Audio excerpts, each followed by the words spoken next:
Obrigada, boa noite.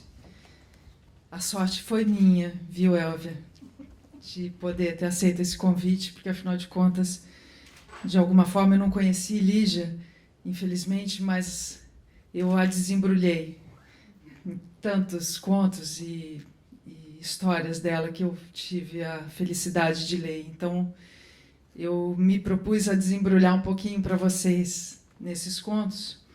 E vou começar pela Pomba Enamorada, ou Uma História de Amor.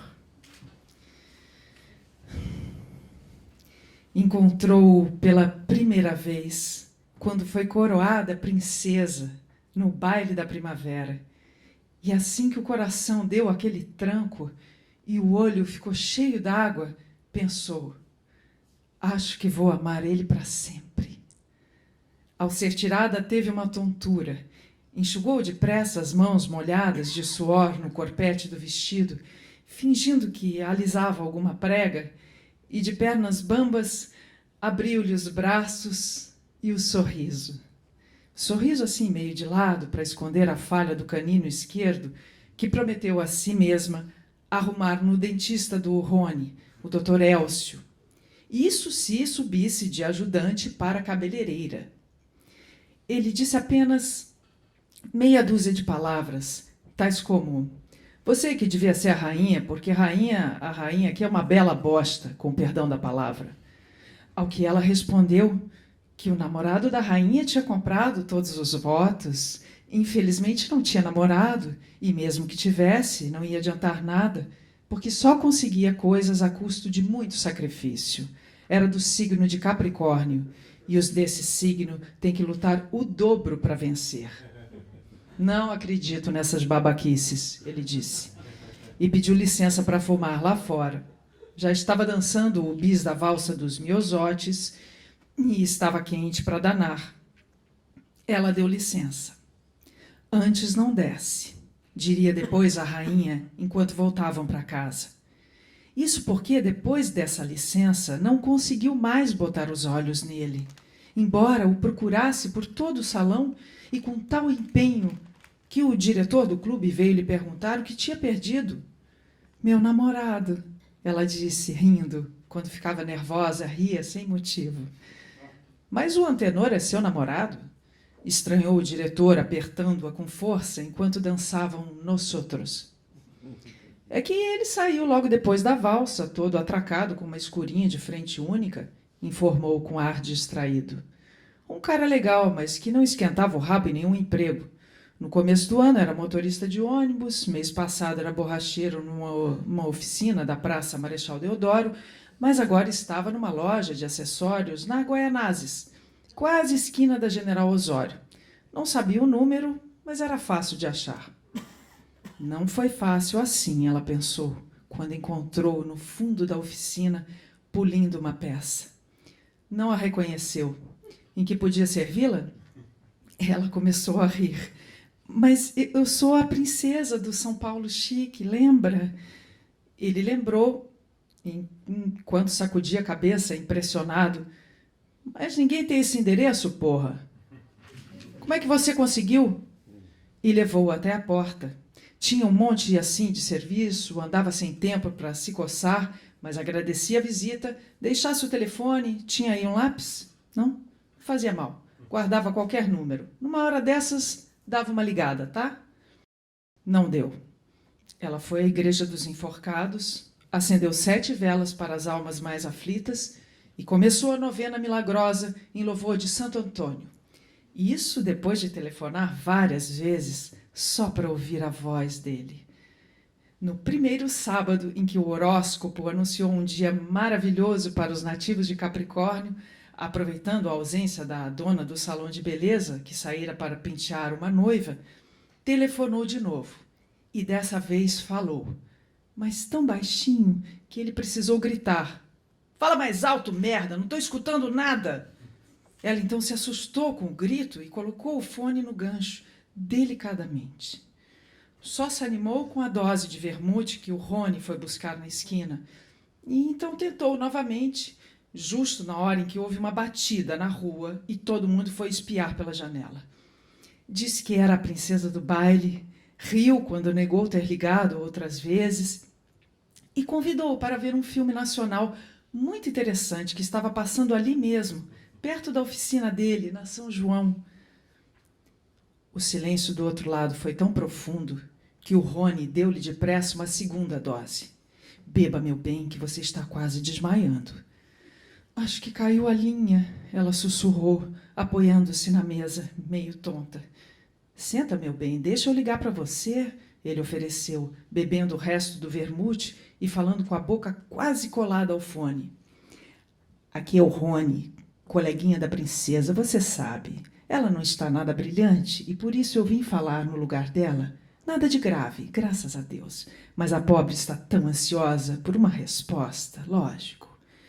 Em voz baixa, amarrada assim do tipo de voz dos mafiosos do cinema, a gente sente uma coisa, diria o Rony mais tarde, revirando os olhos. Ele pediu calmamente que não telefonassem mais para a oficina porque o patrão estava puto da vida. E, além disso, a voz foi engrossando. Não podia namorar com ninguém, estava comprometido. Se um dia me der na telha, eu mesmo telefono, certo? Ela que espere, porra! Esperou. Nesses dias de expectativa, escreveu-lhe 14 cartas. 9 sob inspiração romântica e as demais calcadas no livro Correspondências Eróticas, de Glenda Edwin, que o Rony lhe emprestou com recomendações. Porque agora, querida, a barra é o sexo. Se ele, que voz maravilhosa, é touro, você tem que dar logo. Os de touro falam muito na lua, nos barquinhos, mas gostam mesmo de trepar. Assinou Pomba Enamorada. Mas na hora de mandar as cartas, rasgou as eróticas. Foram só as outras. Ainda durante esse período, começou para ele um suéter de tricô verde, linha dupla, calor do cão, mas nessa cidade nunca se sabe. E 2 vezes pediu ao Rony que lhe telefonasse, disfarçando a voz, como se fosse o locutor do programa Intimidade no Ar, para avisar que em tal e tal horário nobre, a pomba enamorada tinha lhe dedicado um bolero especial. É muito, muito macho mesmo, comentou o Rony, com um sorriso pensativo, depois que desligou. E só devido a muita insistência, acabou contando que ele bufou de ódio e respondeu que não queria ouvir nenhum bolero do caralho, diga a ela que viajei, que morri. Na noite em que terminou a novela com o Dr. Amâncio, felicíssimo ao lado de Laurinha, quando depois de tantas dificuldades venceu o amor verdadeiro, ela enxugou as lágrimas, acabou de fazer a barra do vestido novo e, no dia seguinte, alegando cólicas fortíssimas, saiu mais cedo para cercá-lo, na saída do serviço. Chovia tanto que, quando chegou, já estava esbagaçada. Com o cílio postiço, só no olho esquerdo, o do direito já tinha se perdido no aguaceiro. Ele a puxou para debaixo do guarda-chuva, disse que estava putíssimo porque o Corinthians tinha perdido e, entre dentes, lhe perguntou onde era o seu ponto de ônibus. Mas a gente podia entrar num cinema, ela convidou, segurando tremente seu braço, as lágrimas se confundindo com a chuva. Na Conselheiro Crispiniano. Se não estava enganada, tinha em cartaz um filme muito interessante. Ele não gostaria de esperar a chuva passar num cinema? Nesse momento, ele enfiou o pé até o tornozelo numa poça funda. 2 vezes repetiu, essa filha da puta de chuva, e empurrou-a para o ônibus, estourando de gente e fumaça. Antes, falou bem dentro do seu ouvido que não o perseguisse mais, porque já não estava aguentando. Agradecia a camisa, o chaveirinho, os ovos de Páscoa e a caixa de lenços, mas não queria namorar com ela, porque estava namorando com outra. Me tire da cabeça, pelo amor de Deus! Pelo amor de Deus! Na próxima esquina, ela desceu do ônibus, tomou condução no outro lado da rua, foi até a Igreja dos Enforcados, acendeu mais 13 velas e, quando chegou em casa, pegou o Santo Antônio de gesso, tirou o filhinho dele, escondeu-o na gaveta da cômoda e avisou que, enquanto Antenor não a procurasse, não o soltava nem lhe devolvia o menino. Dormiu banhada em lágrimas, a meia de lã enrolada no pescoço por causa da dor de garganta e um retratinho de Antenor, 3x4, que roubou da sua ficha de sócio do São Paulo Chique, com um galinho de arruda debaixo do travesseiro. No dia do baile das Hortênsias, comprou um ingresso para cavalheiro. Gratificou o bilheteiro que fazia ponto na Guaianazes para que levasse o ingresso na oficina e pediu à dona do salão que lhe fizesse o penteado da Catherine Deneuve, que foi capa do último número de Vidas Secretas.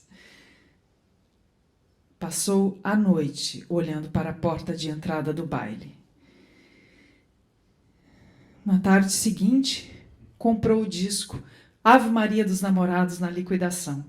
Escreveu no postal a frase que Lucinha diz ao Mário na cena da estação: "Te amo hoje mais do que ontem, menos do que amanhã." E assinou P.E. E depois de emprestar dinheiro do Rony, foi deixar na encruzilhada perto da casa de Alzira o que o pai Fusô tinha lhe pedido há 2 semanas para se alegrar e cumprir os destinos: uma garrafa de champanhe e um pacote de Minister. Se ela quisesse um trabalho mais forte, podia pedir, Alzira ofereceu. Um exemplo? Se cozesse a boca de um sapo, o cara começaria a secar e só parava o definhamento no dia em que a procurasse. Era tiro e queda. Só de pensar em fazer uma ruindade dessas, ela caiu em depressão. Imagine, como é que podia desejar uma coisa assim horrível para um homem que amava tanto? A preta respeitou sua vontade, mas lhe recomendou usar alho virgem na bolsa, na porta do quarto, e reservar um dente para enfiar lá dentro. Lá dentro? Ela se espantou, ficou ouvindo outras simpatias, só por ouvir, porque essas eram impossíveis para uma moça virgem. Como? Como? Ia pegar um pelo das injúrias dele para enlear com o seu e enterrar os dois assim enleados em terra do cemitério? No último dia do ano, numa folga que mal deu para mastigar um sanduíche, Rony chamou-a de lado, fez um agrado em seus cabelos. Mas que macios, meu bem. Foi banho de óleo, foi? E depois de lhe tirar a mão, a xícara de café, contou que Antenor estava de casamento marcado para os primeiros dias de janeiro. Desmaiou, ali mesmo, em cima da freguesa que estava no secador. Quando chegou em casa, a vizinha portuguesa lhe fez uma chamada. A menina está que é só osso. E lhe ensinou um feitiço infalível. Por acaso não tinha um retrato do animal? Pois colasse o retrato dele num coração de feltro vermelho e quando desse meio-dia tinha que cravar 3 vezes a ponta de uma tesoura de aço no peito do ingrato e dizer: fulano, fulano, fulano.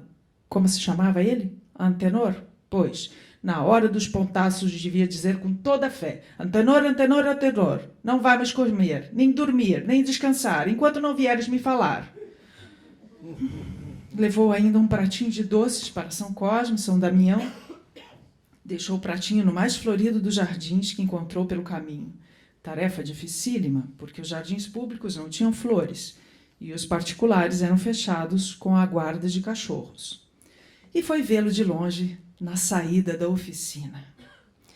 Não pôde vê-lo, porque soube, através de Gilvan, um chofer de praça muito bonzinho, amigo de Antenor, nessa tarde ele se casava com uma despedida íntima, depois do religioso, no São Paulo Chique.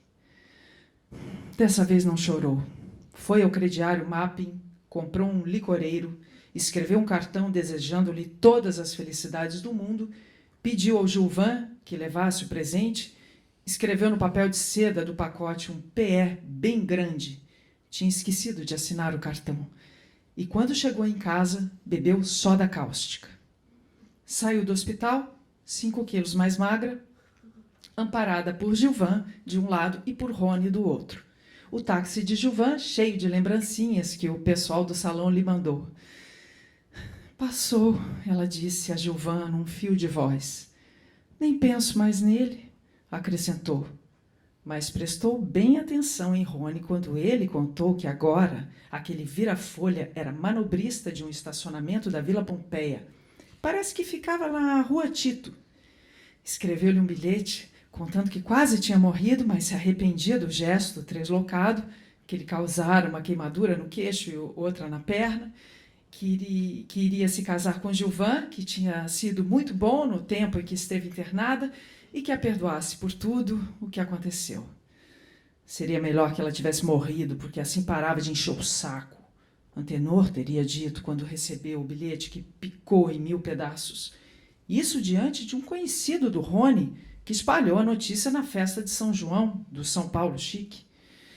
Ah, Gilvan, você foi a minha salvação. Ela soluçou na noite de núpcias, enquanto fechava os olhos para se lembrar melhor daquela noite em que apertou o braço de Antenor debaixo do guarda-chuva. Quando engravidou, mandou-lhe um postal com uma vista do Cristo Redentor. Ele morava agora em Piracicaba com a mulher e as gêmeas, comunicando-lhe o quanto estava feliz numa casa modesta, mas limpa, com sua televisão a cores, seu canário, seu cachorrinho, chamado Perereca. Assinou, por puro hábito, porque logo em seguida riscou a assinatura, mas levemente, deixando sob a tênue rede de risquinhos a pomba enamorada e um coração flechado. No dia em que Gilvanzinho fez 3 anos, de lenço na boca, estava enjoando por demais nessa segunda gravidez, escreveu-lhe uma carta, desejando-lhe todas as venturas do mundo como chofer de uma empresa de ônibus da linha Piracicaba-São Pedro. Na carta colocou um amor perfeito seco. No noivado de sua caçula, Maria Aparecida, só por brincadeira pediu que uma cigana muito famosa no bairro deitasse as cartas e lesse seu futuro. A mulher embaralhou as cartas encardidas, espalhou tudo na mesa e avisou que se ela no próximo domingo à estação rodoviária, veria chegar um homem que iria mudar por completo sua vida. Olha ele ali, o rei de paus, com a dama de copas do lado esquerdo. Ele devia chegar num ônibus amarelo e vermelho, podia ver até como era, os cabelos grisalhos, costeleta. O nome começa por A, olha aqui, o as de espadas com a primeira letra do seu nome. Ela riu, risinho torto, a falha do dente já preenchida, mas ficou o jeito, e disse que tudo isso era passado, já estava ficando velha demais para pensar nessas bobagens. Mas no domingo marcado, deixou a neta com a comadre, vestiu o vestido azul turquesa das bodas de prata, deu uma espiada no horóscopo do dia, não podia ser melhor, e foi.